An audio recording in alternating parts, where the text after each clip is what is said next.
Hello, everyone. Welcome back to another episode of the Launchpad Professional and Academic Development Podcast. This Launchpad is a weekly conversation highlighting the journey, experience, and wisdom acquired by professionals in higher education. The goal of the Launchpad is to share gems and insights that could be a benefit to increase student success through equity. Today's guest is the incomparable Aaron de Santiago Jones, director of the UC Santa Barbara Educational Opportunity Program. Aaron has a long history at UCSB, starting as an undergraduate when he majored in Black Studies and political science, and also involved himself deeply in student and community activism and campus politics. Just a brief glimpse at the highlights of those years include working as a peer mentor for the Educational Opportunity Program, which he now directs, as well as serving as the Associated Student President and AS External Vice President for Statewide Affairs. Originally from San Francisco, California, Aaron Jones attended UC Santa Barbara as an undergraduate, majoring in Black Studies and political science. During that time, he was deeply involved in student and community activism and campus politics, participating in the Black Student Union, BSU, the 100 Black College Men, now called B-Pro, which is the Black Pioneers Renaissance Organization, Black Watch, Praxis, Concerned Students, the Student Commission on Racial Equity, and other student organizations. He was a member of the EOP and worked as a peer mentor as a student. He also was elected to leadership positions within UCSB's Associated Students, first as a member of the AS Legislative Council, which is now the Senate, then AS President, and lastly, as we mentioned, AS External Vice President. He spent a year teaching high school immediately following his initial tenure at UCSB, and subsequently worked at the legendary independent bookstore, The Earthling, for 3 years. Beginning in May 1998 through June 99, he participated in a pilgrimage retracing the route of the transatlantic slave trade called the Interfaith Pilgrimage of the Middle Passage. During this 13-month sojourn, he visited, learned about, offered prayers, and honored the history and legacy of enslaved African peoples, both present and past, by walking from Western Massachusetts to New Orleans, traveling through the Caribbean, and returning the energy, prayers, and even the earth from African burial grounds in the Americas back to the continent, where the group traveled from Gambia, Senegal, in West Africa to Cape Town, South Africa. Aaron began his professional career at UCSB, again working with Associated Students, first as the student government advisor and then as the assistant director for community affairs. During this time, he embarked upon a graduate studies in the Department of Education at UCSB, earning a master's degree, and is completing his dissertation, and which explores the legacy and impact of student activism in a higher education setting. In January 2018, he became the 7th director of the UCSB Educational Opportunity Program, which very much represented a second homecoming, having been an EOP student and peer mentor. What is more is he is one of the founding members of the Black Staff Support Group, UCSB Black, and serves a number of roles in the community, particularly with community-based and nonprofit organizations. He also lives in Santa Barbara and has 2 beautiful, headstrong children who are my niece and nephew. This is my big brother, mentor, Mr. Aaron Jones. Good sir. Yes, sir. Thank you for having us and joining us today on the Launchpad. Yeah, good day to you. It's a pleasure and an honor to be here. Right on. Did that encapsulate everything, man? Yeah, for an intro, I think that was pretty good. Right on. Yeah. Right on, brother. Yeah, so in all transparency, folks, I have worked with Aaron Jones since 2004, when I first got back onto UCSB's campus as a higher ed professional staff member. And I've known him before that. Just in full transparency, we are both members of Alpha Phi Alpha Fraternity Incorporated, Mu Kappa Chapter, UC Santa Barbara. This is my big brother here, but also just a mentor in higher ed as well.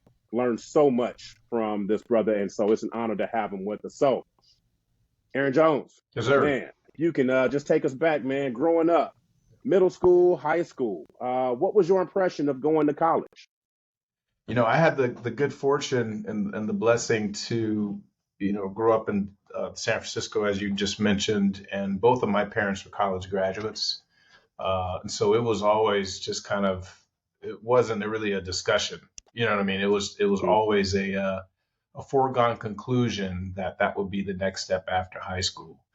It was such a foregone conclusion that we didn't really talk about it so much. There was one exception. I think it was my senior year. My dad, who was in the Air Force, asked if I was interested in joining the military and took me to a recruiting office, which I think in and of itself was just unusual, and so very foreign to me. Like, I don't know about this. What are you trying to get me into over here, pops?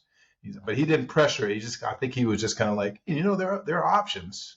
But outside of that, it was, I think, always a foregone conclusion. Even though I have an older brother who's 7 years older than I, who did not go to college, but he had his own path, trajectory in life, and as we all do. But yeah, that was always the move, and it's just a question of where. And I will say as well that, because I tell this to our students even to this day, um, I didn't know I wasn't going to apply to Stanford University, right? Very prestigious, considered the Ivy League of the West, right? And my mother asked me why, and I said, well, my grades are all right, but I don't think they're good enough to get into Stanford. I'm comparing myself to some of my classmates who are in these like honors or AP classes or whatever. And she said to me, and this is what we say to our students, said, don't ever take yourself out. You apply, let them tell you you don't get in. Don't take yourself out of the equation before you've even made the attempt. Um, so that's one of those little gems. So that's what I'm saying. That was kind of like the culture in the house. Like, yeah, put yourself out there and see where you're going to land. yeah, yeah, right on. How did you even in that? How did you make your decision to go to UCSB? Oh, that's a good question. So, um, I got into UCSB, Santa Cruz. I didn't apply to that many schools. I think a couple Cal States. I think I got into Sac State and maybe a few others. Um, and I did not get into LA or Berkeley. Actually, I got one waitlisted at LA. Um, and so there were a couple things. One, most notably, my main man, this brother named Julian Ware, was also considering Santa Barbara. So there were a bunch of us, maybe like 12 of us from my high school that ended up going to UCSB. But my man Julian was going. So I'm like, man, if we go together, man, that'll just be tight. And we ended up living in FT together as well. Not in the same room, in the same suite. But also, I think a couple things, like I ended up coming to campus for, it may have been like, you open house or spring insight or something like that. It probably was. And I happened to meet two people that really made a significant impact on me. And one was the then director of the black and white component of EOP, Dr. Hyman Johnson, who gave a speech at the Multicultural Center. And you and I both know Hyman is a, this is not to be diminutive, but he's a petite man. He's not a big, but what his words were like those of a giant. And I remember sitting up there just literally having this physical reaction to what he was saying, because he was speaking truth to power. And then the other was this woman named Christine Griffin, who worked for the Office of Relations with Schools, who was just so kind and generous. And so that was it. And then lastly, in hindsight, I remember seeing a picture of UCSB before I ever went to it, and it was a picture of like the towers, San Miguel and San Nick, with the lagoon behind them, an aerial photo. Mhm. And I just remember feeling this sense of familiarity, like I knew that place. You know what I mean? Like Yeah, it seemed very familiar to me, although I had never been there. So yeah, yeah, yeah. for sure. Yeah, man. Being near the water and on the beach. I mean, it's like what college can be on the beach. Yeah, man. Rigorous, academically rigorous college can be on the beach. Right, right, for sure. Right, no Mhm. doubt. So coming in, thank you very much for that, man. So coming into UCSB, that first year, and if you could, and obviously, right, we could spend a whole hour on the individuals who had an impact on your life, but if you could give us just one person who when you think back, had a significant impact on your first year experience coming in? And it could be anyone, doesn't necessarily have to be faculty, staff, leader, but who would that, could you give us an example of somebody who you can describe who had a significant impact? Sure, sure. There were three people that immediately came to mind. One of whom I've already mentioned, Dr. Hyman Johnson, so I won't use him. But the third was actually my girlfriend at the time, Alicia Jackson, who ended up becoming a Delta. But I will say this: I do remember winter quarter, so the second quarter of my freshman year, I took my first Black Studies class. Actually, I think I took two, but one was the psychology of Blacks, being taught by Dr. Claudine Michel. Mm, And that yes. kind of opened the door for me to ultimately decide to double major in Black Studies and Political Science, because those were the classes I kept doing well in. And that's something we also tell our students, like, follow your passion. Mm-hmm. But Claudine taught that class. There was a sister named Omar Garrett, who was also EOP peer mentor, who was a TA for that class. And I just remember feeling validated. I just remember feeling this sense of, like, I'm just now learning about this stuff. Mm-hmm. You know what I mean? Like, I'm just Mm-hmm. now getting a formal education into the experience of, my people, or the experience of African and Black identified folks in the Western Hemisphere, much less the United States. And it led me to take other classes. Her partner, Dr. Douglas Daniels, used to teach this history of jazz class. Yeah. Mind blowing. But really, I think Dr. Claudine Michel, I think, really did that. And there was one kind of anecdotally, there's one day she was late for class, right? And like 10, 15 minutes late, where everybody's looking around like, well, should we leave? And she finally comes in kind of, hurriedly, right? Uh-huh. And she says, she puts her stuff down. That people they talk about this thing called color people time. And so she goes on, because she's Haitian, right? And Yeah. she goes on to talk about, like, well, that people, it's diminutive, but really what is, she's like, really what happened was I saw this student who was having a crisis, and I needed to stop to engage with that student, and, so they went on to talk about how white patriarchal society really puts these kind of labels on people, and without necessarily understanding the full context of engagement interaction, right? Yeah. Yeah. So it's not like we always late, like we're just being attentive to what we need to be attentive of in the moment. And in that moment, there was a person in crisis that needed some counsel. So, yeah. Amen. Yeah. Oh man, I appreciate you sharing that, because that just speaks to, one, the amazingness of Dr. Claudine Michel, right? I Mm-hmm. also took her Dr. Beverly Tatum's book, Why Do All the Black Kids Sit Next In the cafeteria? in the Yeah, next to each other in the yeah. cafeteria? Oh, yeah. Right. Yeah, So yeah. forever indebted to Dr. Claudine Michel for that, right? But just the folks like her who are in tune with, right, what the real work is when Mm-hmm. staying tied to students and really being present with folks, right? And so, yeah, appreciate you Mm-hmm. sharing that for Yeah, sure. man. She used to, just real quick, she used to teach this class. I'm trying to remember the name of it, but it was like a workshop in deconstructing racism or something like that. Mm, And it was very, like, we would, like, break into small clusters, and we do these, like, small work groups. I forget what it was called, but man, that one was a banger. Like, yeah, everybody talked about that class. yeah, Like, are you no taking it? doubt. Oh, I took it last time. Yeah, you got to take that one. The people talk about what the good classes are. Yeah, Yep, that was one of them for sure. yep, Yeah. for sure. Thank you very much for that. Can you share, because even just when we met, right, and how we met, um, can you just give briefly, like, what your undergraduate experience was like, right? Like the different parts, if you will. Mhm.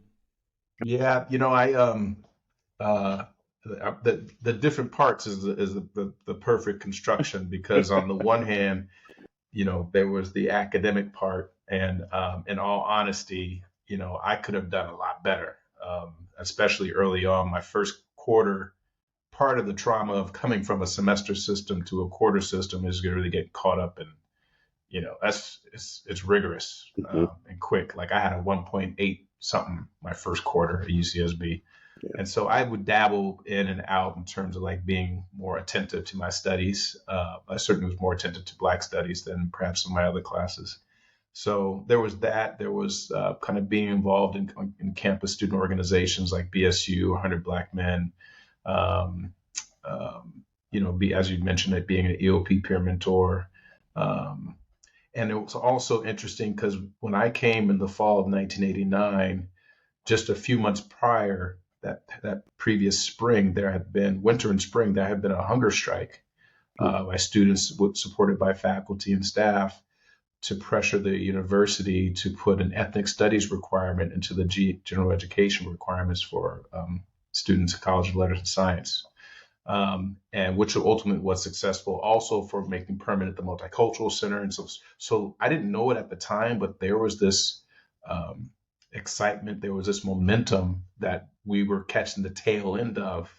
And then I met folks like Michael Chester, who became AS president my sophomore year, Titans like Michelle Banks, and both of those were two of the hunger strikers. Then I met Derek Johnson, who was also involved in student government, and Saran Thrift, and like these people are just, maybe now they're like a year or two older, but then they were just like titans in my eyes. So I started hanging with them and getting more socially and politically conscious and aware.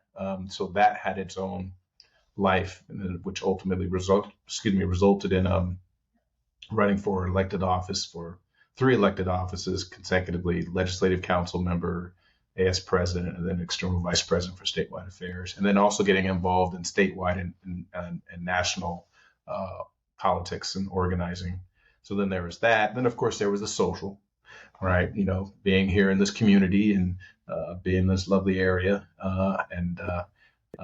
I should also mention I was part of STEP, the summer bridge program that EOP facilitates, and some of those folks I'm still friends with to this day and are still in Santa Barbara. So there was we had community here. So it was, I think, in all, it was a good experience. I didn't learn until much later how to ask for help, because towards the end of I did 5 years and left without a degree. And I think I even left on academic probation. I just let, classes go to incompletes. And then after a quarter, those incompletes turned to Fs. And, and then I didn't ask for help. So I think I started to fall into a depression that I wasn't aware of until like a year later, like after you had mentioned I taught high school. Like after the conclusion of that year of high school, I finally had this moment of like kind of looking back at where I'd been the past couple of years.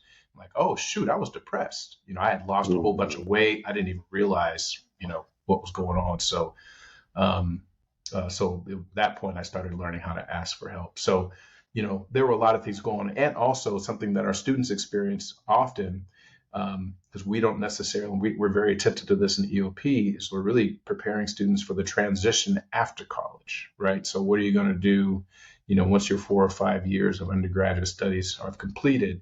Because a lot of folks, myself included, panic.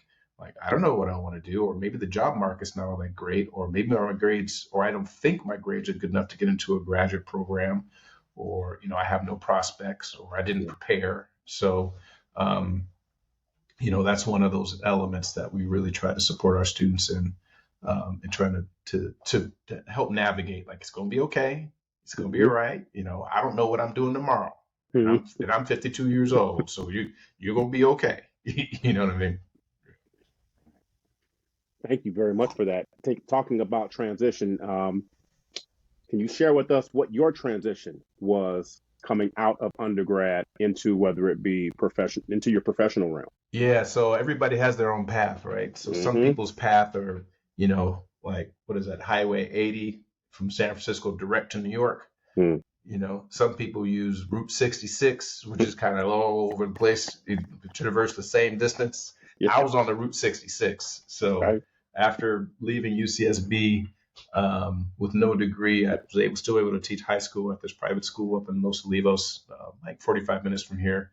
And then, as you'd mentioned, came back to Santa Barbara and worked at a wonderful bookshop called The Earthling, and then went on the pilgrimage. And it was on the pilgrimage that I had an experience that like crystallized it for me, like, oh, I got to go back and finish my degree. We were in Ghana visiting the many slave dungeons that are there along the coast, and the communities, the fishing communities, and that are in that. It's because it's all on the coast. There was a lot of activity in those areas, and that this one day, these kids kept like wanting to exchange mailing addresses with me. So I had all these little slips of paper, and I didn't understand what was going on. It was out the blue, and then finally somebody said, well, they're hoping that when you go home, they'll be able to establish a pen pal relationship with you so you can send them money so they can go to school. And it just floored me. Like these kids, like 5, 8, 10, 12 years old are like really like hustling, if you will. They're trying to establish a relationship so they can get a couple of dollars to go to school. And I effed off this world-class research 1S education. I was like, I got to go back and finish my degree. So it was that, I think that was the catalyst for me to kind of come back. And, I was still traveling. And then I connected with people like Ari Rosner, who was an EOP counselor still at that point, Jack Rivas, who was an advisor in the College of Letters and Science, even some of my old professors like Professor Otis Madison, and folks to kind of, what do I need to do to come back? And I was advised to go to community college and demonstrate that I'm ready to come back and I'm ready to to do well, which I did, and then transferred back in 2001. Did much better, and I was paying for it. So and working. So did that, and before I finished my degree, I was able to get a job at Santa Barbara City College in the transfer center, working for the transfer achievement program, helping underserved and underrepresented students from underserved communities to transfer to four-year colleges and universities. And then I got a call from an old friend who was a grad student at UCSB when I was an undergrad, who at that point in time was executive director for the Associated Students, who said, hey man, I got this job opening. Would you be interested? And so made that transition. And now, I'm in my 20th year. I'm July 4th or July will be the commemoration of my 20 years at UCSB. And just because you've named so many great folks, who was that person from AS that called you to make sure her name is? Oh, you're about Don Daves Rougeau? Yes. Yeah. Oh, I'm sorry. Oh, that was Don that called you. Yeah, you thought it was Marticela. Right. Yes. Yeah, Don was executive director before Marticela. Right. So let's call Don Daves Rougeau's name into this, as well as Dr. Marticela Martinez. Right. Yeah. Solid. Right on. All right. Thank you very much. So, so you come back working at UCSB. Why grad school? So, it's funny how these things happen, right? And you were there, so you know this. So this is for everybody else. Right. So one of our EOP counselors, our veteran counselor, is still with us today and is still working with us today, Mr. Jones. Mm-hmm. And just as a quick side note, people call me Mr. Jones, which is A, like I get it, but do I look that old? But B, there's only one Mr. Jones in EOP, and it's not me. I'm Aaron. But Mr. Jones saw me one day around 2007, 2008, and this said, is Mr. Stephen Jones. Mr. Stephen Jones. Yes. Yeah. Who said, why aren't you in a graduate program? What are you doing? You need to get in a graduate program. Come to my office. That's what everybody knows me. Come to my office. And sure enough, and then you and I started rapping about it as well. And he got in his office. He said, I've seen your transcript. You did well, which is I did well those last 2 years after I came back. And so he really helped demystify the process for me. I had a whole bunch of apprehension going into it because I didn't want to have to take the GRE. I already have a negative opinion about standardized tests and all that. And so he really helped me kind of look more closely at the application process and the requirements, which vary by not only by institution, but by department in the institutions, and really kind of see what they're asking for and what they're not asking for. So one really powerful example that he showed me is like, you see here that they say you have to take the GRE, but you see what they don't say is what score they are expecting, like a minimum score.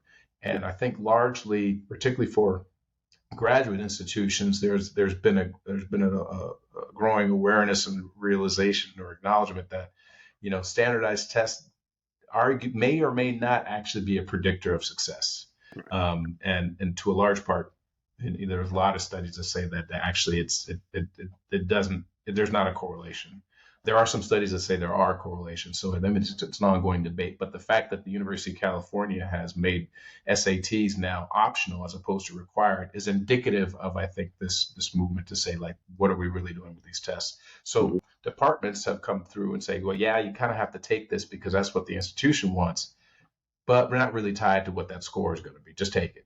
There are other things that are more important, and this is the demystification process. And you and I went through this process as well, which is getting to know the faculty and their research, making connections with those faculty members, your letters of reference, your personal statement or your statement of purpose. Those things are really more demonstrative of, your commitment and desire and willingness to be in these programs. And so that's what we did.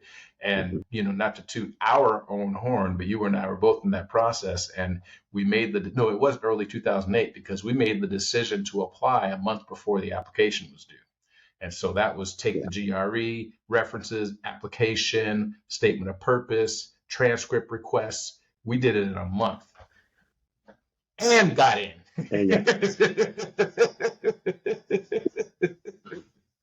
Can't tell me nothing. That was something. That was really something. So that was 2008. That was a mission for sure. Oh man, goodness gracious. Okay. Couple more questions here. One, I think kind of has been spoken to, even just from your intro and just your journey. But can you share with us just what your interest is? I kind of feel weird even asking this, but what your interest in working in higher education is? What interests you in staying in higher ed and working in higher ed? Yeah, I mean, my path has been generally characterized by having, and I've considered it a sincere blessing, just having opportunities open up before me. So as I'd mentioned, when I came back and finally finished my degree, I was working part-time at Trader Joe's, almost full-time at Trader Joe's.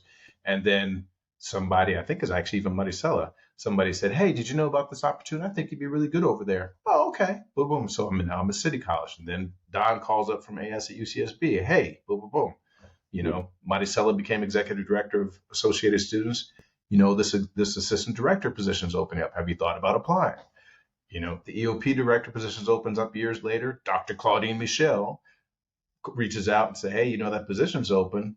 Have you thought about putting your hat in the ring? Your name came up. So what I mean? So it's been from my journey, and everybody has their own journey. But from my journey, it's just been, would you be interested in this? This is where the path is kind of open before me. But choosing to stay in it, and particularly in this local context of being in Santa Barbara, I feel as though I'm an asset to the campus, to community, and to our students, because now I've been affiliated with the campus for 35 years, off and on, not consecutively, and because of that, I feel like I have a lot to offer the campus community and our students in particular. So, why not? I've never, I think working in higher education, we're on the cusp of a lot of new research and development, and our students keep us attentive to what's most present and important, and on the cusp of change before it even reverberates throughout the broader society, right? Like whether it be with technology, certainly with social media. I remember, I think actually you were standing there, we were talking about Facebook or something, and the student was like, Andre Theus. He said, he's like, oh no, students have stopped. They're not on Facebook. They're on there. Everybody's on IG now. You know what I mean? Like, and this is where this is going. And this is before social media used to pop up in news feeds and everything like that. Like they were already gone, right? And everybody else was just playing catch up. So being in this environment, it's always something new. There's always something innovative. It's a very multicultural environment, certainly compared to the broader Santa Barbara community, and certainly not, as diverse as other places, but there's a lot that's represented here, a lot of different schools of thought. So it's always an innovative and inspiring place to be. And I've been able to find a rewarding career, and that's the other thing as well. It definitely ain't for the money, right? But it is I do feel fulfilled. I do feel rewarding and fulfilling to be able to know that we're helping our students help the world make a better place. Amen. Right on. Thank you very much for that. Mm-hmm.